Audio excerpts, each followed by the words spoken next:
On this page, you're going to write about your friends, or you can put a picture of your friends.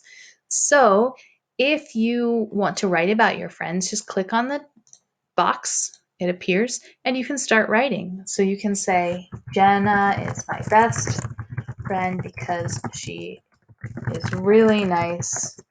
We play together and she shares with me. So you can just write about the person. Let's make that a fun font, a little bigger. That is one choice that you have. Or you can put pictures of your friends here.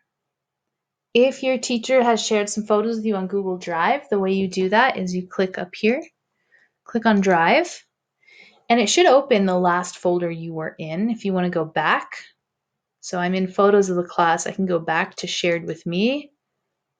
If I'm just in my Drive, that's all my stuff. If my teacher shared with me, I want to actually click on the folder they shared with me. So first go to shared with me, scroll down, and my teacher shared a folder called photos of the class. Double click to open it.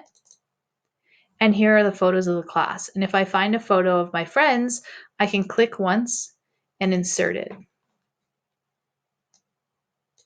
If you don't have photos of your friends, that's okay, because you can also write their name really big and do fun things with the font. There's a lot of different ways here to celebrate your friends, if you have pictures or if you don't.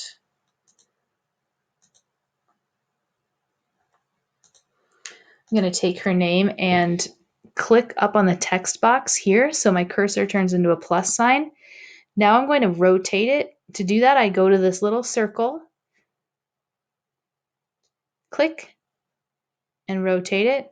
And now click here and bring it down. So you can write your friends' names, you can write about your friends, or you can put pictures of your friends if you have access to pictures that you can put in your slideshow.